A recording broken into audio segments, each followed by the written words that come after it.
Namaste. Welcome back to my channel. Have you ever given a thought when we truly love someone? It could be our parents, our siblings, our friends, our life partner, or any relation or person who came in contact with us, that how to deal with that person thereon. What should we mean by true love in relationship? Should there be an equal give and take relationship?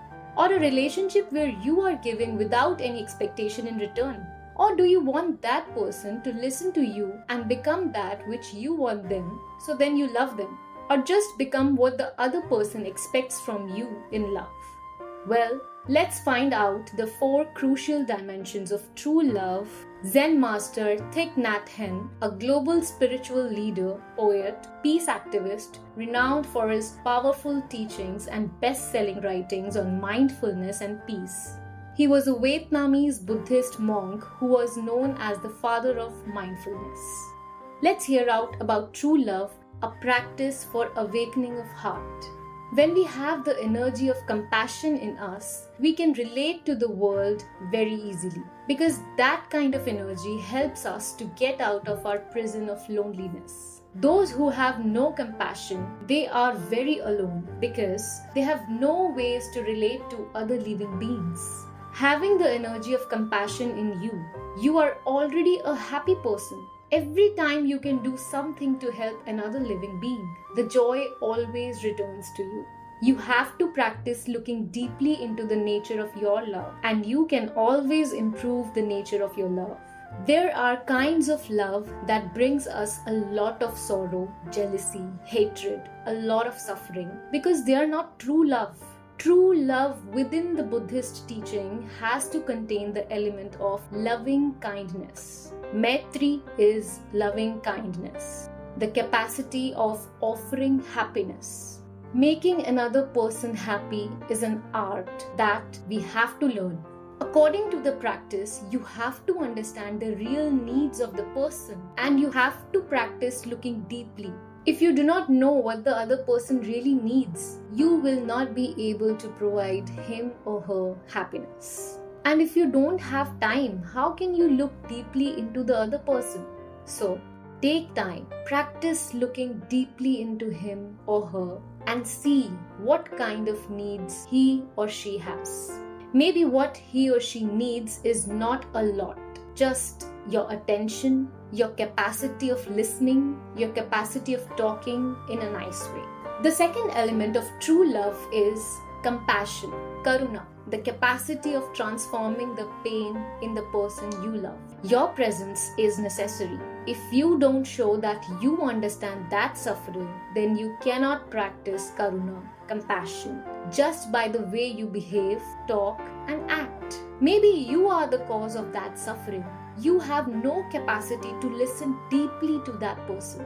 You have no capacity of talking to him or her in a calm and loving way. Therefore, you cannot understand his or her suffering.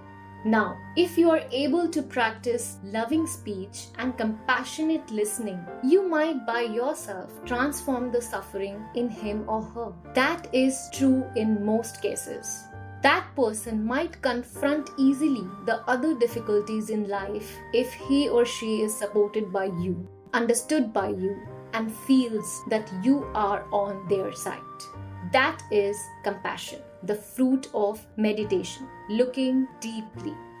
The third element of true love is joy, mudita. There are those who love each other but who make each other cry every day. True love must bring you joy and happiness and not sorrow every day. If your love is possessive love, you may behave like a tyrant. So you make each other suffer every day because of your narrow ideas of happiness. With some mindfulness, with concentration, with some training, you offer the other person joy every day, and you can do that.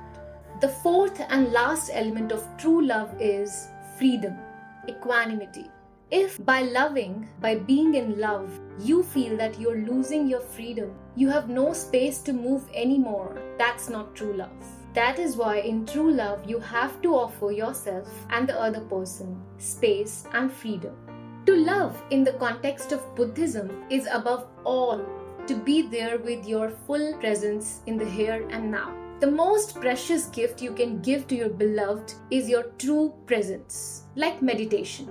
Like meditation, love is the art of being present to yourself, to those you love, to your life.